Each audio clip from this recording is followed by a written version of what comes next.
दोस्तों मैं गोविंद एक बार फिर आप सभी का एक नए वीडियो के साथ में मेरे यूट्यूब स्टूडियो में स्वागत करता था। दोस्तों आज के इस वीडियो के माध्यम से मैं आपको सीटेट का जो ऑनलाइन एप्लीकेशन फॉर्म है वो कैसे भरते हैं वो आज इस वीडियो के माध्यम से मैं आपको इसका जो पूरा प्रोसेस है A to Z तक, यानी कि आपको प्रिंट तक का जो पूरा प्रोसेस है वो आपको इस वीडियो के माध्यम से सरल भाषा में समझाने वाला था। दोस्तों जानकारी अच्छी लगे तो इस वीडियो को जरूर लाइक करना और चैनल को सब्सक्राइब करके मुझे थोड़ा सपोर्ट जरूर करना। अब मैं आपको सीटेट का ऑनलाइन एप्लीकेशन फॉर्म कैसे भरते हैं उसका जो पूरा प्रोसेस है।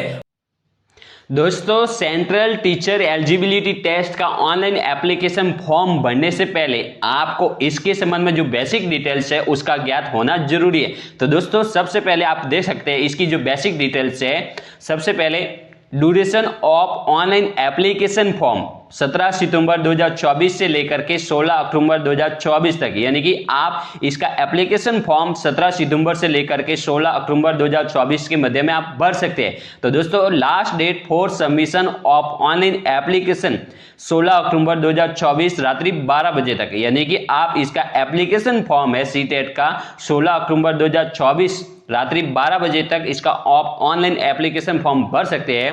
Last date for submission of जो एग्जामिनेशन फीस है इसकी 16 अक्टूबर 2024 रात्रि 12 बजे से पहले इसका एप्लीकेशन फीस आपको पे करनी जरूरी है, ठीक है। इसका डेट ऑफ एग्जामिनेशन यानी कि इसका जो सीटेट 2024 का दिसंबर 2024 का जो एग्जाम होगा वो 1 दिसंबर 2024 को सीटेट 2024 का एग्जाम होगा, ठीक है। अब इसकी जो एप्लीकेशन फीस है वो कितनी है तो दोस्तों आप देख सकते हैं सीटेट दिसंबर 2024 पे examination fees general OBC non criminal के लिए जो पेपर वन यानी कि पेपर एक के लिए 1000 रुपये और पेपर दोनों यानी कि यदि आप दोनों पेपर के सिलेक्ट करते हैं तो आपको 1200 रुपये पे करने होंगे। SC ST और अन्य कैटेगरीज के लिए 500 रुपये और यदि दोनों पेपर्स को सिलेक्ट किया जाता है तो आपको 600 रुपये आपको ऑनलाइन पे करने, जो आप payment debit card, credit card, net banking या अन्य UPI ID से भी आप इसका पेमेंट कर सकते हैं, ठीक है। तो ये तो होगी इसकी बेसिक डिटेल्स कि आप कौन सी दिनांक तक इसका एप्लीकेशन फॉर्म भर सकते हैं। अब इसका जो एप्लीकेशन फॉर्म भरने के लिए आपको सबसे पहले सीटेट का जो ऑनलाइन रजिस्ट्रेशन पेज है उस पर आना होगा, जिसका लिंक मैंने ऑलरेडी चैनल के डिस्क्रिप्शन बॉक्स में दे दिया है, ठीक है। अब आपको सबसे पहले क्या करना है, सबसे पहले आपको न्यू रजिस्ट्रेशन इस पर आपको क्लिक करना होगा। जैसे न्यू रजिस्ट्रेशन पर आप क्लिक कर लेंगे तो आपके सामने कुछ बेसिक दिशा निर्देश है वो आपको पढ़ लेना है और पढ़ने के बाद में आपको राइट क्लिक कर लेना है, ठीक है। उसके बाद में क्लिक हियर टू प्रोसेस इस पर आपको क्लिक करना होगा। जैसे इस पर क्लिक कर लेंगे तो आपके सामने एप्लीकेशन फॉर्म है वो आपके सामने खुलकर ओपन होता है। अब आपको क्या करना है, सबसे पहले कैंडिडेट्स नेम आवेदक का नाम, फादर्स नेम पिताजी का नाम, मदर्स नेम माताजी का नाम, उसके बाद में डेट ऑफ बर्थ फिलअप करके आपको जेंडर कैटेगरी सिलेक्ट कर लेना है। जो भी आपकी जेंडर कैटेगरी है, जैसे मेल है या फीमेल है, जो भी कैटेगरी है उसको सिलेक्ट करके आपको अब आइडेंटिटी टाइप, यहाँ पर आपको आइडेंटिटी टाइप फिलअप करना है। यहाँ पर देख सकते हैं यदि आपके पास वोटर आईडी है तो वोटर आईडी सेलेक्ट कर सकते हैं। तो उसके बाद में यदि आपके पास आधार कार्ड है तो आधार कार्ड में इसमें आपको क्या सिलेक्ट करना है, any other valid government identity with photograph, ये सिलेक्ट करके आपको यहाँ पर आधार नंबर फिलअप कर लेना है, ठीक है। उसके बाद में आपको यहाँ पर कॉन्टेक्ट डिटेल्स आपको फिलअप करनी है, जैसे कि आपका एड्रेस हो गया, ठीक है। उसके बाद में इसके बाद में आप देख सकते हैं कंट्री, यहाँ पर अपना कंट्री सिलेक्ट कर लेना, जैसे कि इंडिया, ठीक है।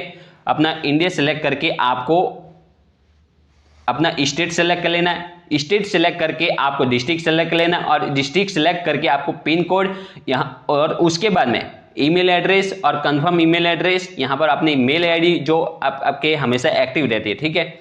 उसके बाद में कंफर्म मेल आईडी, जो आपने मेल आईडी दर्ज की है वो मेल आईडी यहाँ पर आपको फिलअप कर लेनी है। उसके बाद में मोबाइल नंबर, और जो मोबाइल नंबर यहाँ पर आपने फिलअप किए वो मोबाइल नंबर इधर आपको फिलअप कर लेना है। यदि आपके पास अन्य मोबाइल नंबर है तो यहाँ पर आप लिख सकते हैं, ठीक है, ऑप्शनल में। अब यदि आपका जो एड्रेस है ये सेम एड्रेस है जो आपने ऊपर के ये लिखा है, ये यदि आप सेम एड्रेस है तो आपको यहाँ पर राइट क्लिक कर लेना है, ठीक है। जैसे ही राइट क्लिक कर लेंगे तो उसके बाद में आपको अपना पासवर्ड बनाना है। तो पासवर्ड कैसे बना सकते हैं उसका जो पॉलिसी है वो मैं आपको इस चैनल के वीडियो के डिस्क्रिप्शन बॉक्स में बता दूंगा, ठीक है।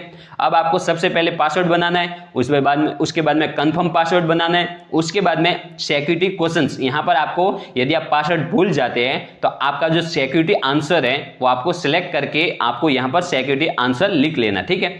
उसके बाद में ये जो कैप्चा कोड है, ये कैप्चा कोड फिलअप करके सबमिट पर आपको क्लिक कर।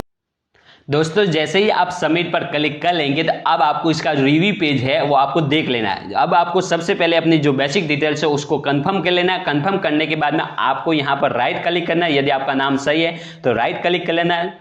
अब आपको जितने भी आपको नाम, date of birth, address, gender, ठीक है, उसके बाद में यदि आपकी सभी डिटेल्स सही है तो आपको राइट क्लिक करके आपको आई एग्री करके सबमिट एंड सेंड ओटीपी पर आपको क्लिक करना होगा। जैसे ही आप यस आपको क्लिक कर लेंगे तो आपके रजिस्टर्ड मोबाइल नंबर पर एक ओटीपी भेजा जाएगा, उस ओटीपी को यहाँ पर फिलअप कर लेना है।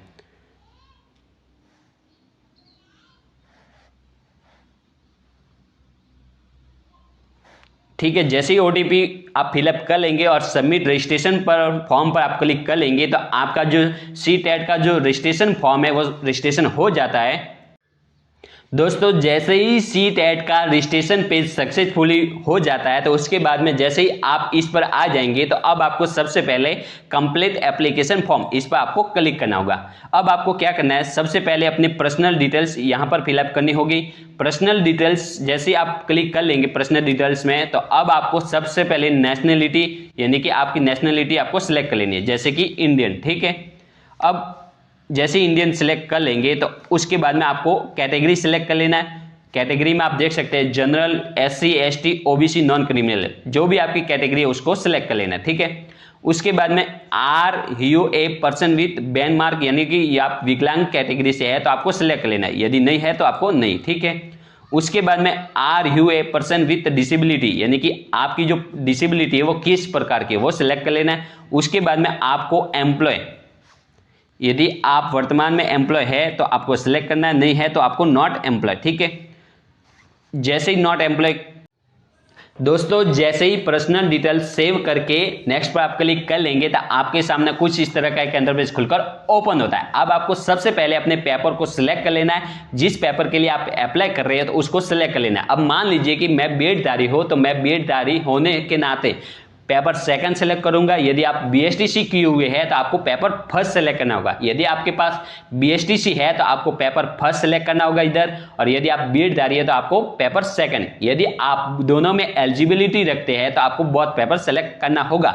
उसके बाद में आपको लैंग्वेज फर्स्ट सेलेक्ट करनी है, लैंग्वेज सेकंड सेलेक्ट करनी है, और उसके बाद में यहाँ पर आपको कन्फ्यूजन नहीं होना है। इसमें आपको साधारण शब्दों में बता रहा हूँ कि यदि आप पेपर फर्स्ट सेलेक्ट करते हैं तो आपको फर्स्ट वाला ऑप्शन सेलेक्ट करना होगा। यदि आप बीएडधारी होने के नाते आप पेपर सेकंड सेलेक्ट करते हैं तो आपको सेकंड वाला ऑप्शन सेलेक्ट करना होगा, यानी कि दूसरा नंबर आपको सेलेक्ट कर लेना है। यदि आप बहुत पेपर आप एलिजिबिलिटी रखते हैं, बहुत पेपर में एलिजिबिलिटी रखते हैं, यानी कि आप बहुत पेपर सेलेक्ट करते हैं तो आपको तीसरा वाला जो मार्क है, तीसरा वाला जो ऑप्शन है आपको फिलअप करना है, ठीक है।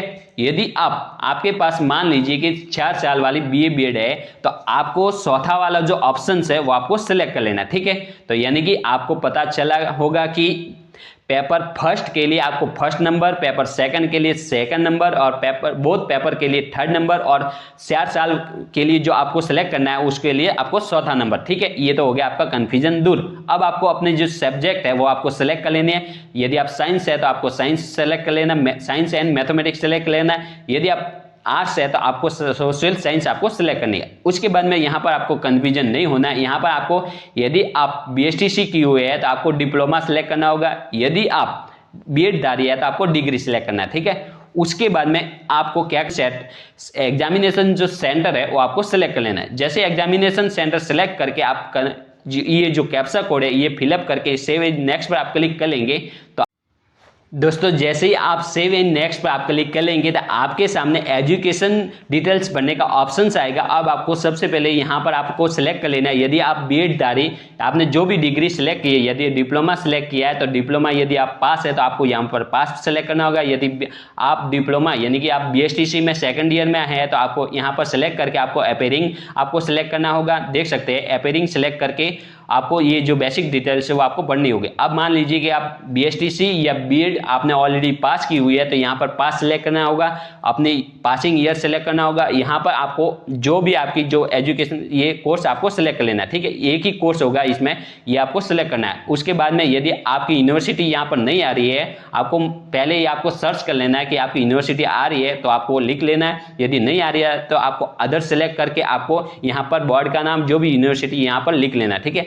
उसके बाद में परसेंटेज आपको सेलेक्ट कर लेना है और टोटल मार्क्स कितने में से कितने आए वो भर करके आपको आपके सामने जो परसेंटेज है आपके सामने आ जाएंगे। और उसके बाद में जो आपने बीएड कहाँ से की है उसके जो पिन कोड है उस एरिया के वो फिलअप करके आपको कैप्चा कोड फिलअप करके सेव एज नेक्स्ट पर आपको क्लिक करना होगा। अब आपको यस करके सेव एज नेक्स्ट पर आपको क्लिक करके आप दोस्तों जैसे ही एजुकेशन क्वालिफिकेशन फिलअप करके नेक्स्ट पर आप क्लिक कर लेंगे तो आपके सामने डॉक्यूमेंट अपलोड करने का जो पेज है वो ओपन हो जाता है। अब आपको सबसे पहले फर्स्ट वाले फाइल में आपको फोटो सेलेक्ट कर लेना है और सेकंड वाले सूज फाइल में आपको सिग्नेचर सेलेक्ट लेना है। जैसे सिग्नेचर और फोटो अपलोड कर देंगे तो उसके बाद में आपको सेव नेक्स्ट पर आपको क्लिक करना होगा। अब आपको यस क्लिक कर लेना है और यस क्लिक करके आपके सामने कुछ इस तरह का एक जो प्रीव्यू है, जो आपने फॉर्म भरा है उसका जो प्रीव्यू है वो आपके सामने खुलकर ओपन होता जाता है। अब आपको सबसे पहले अपने प्रीव्यू को चेक कर लेना। यदि आपका प्रीव्यू सही है, आपने जो बेसिक डिटेल्स है सभी बेसिक डिटेल्स है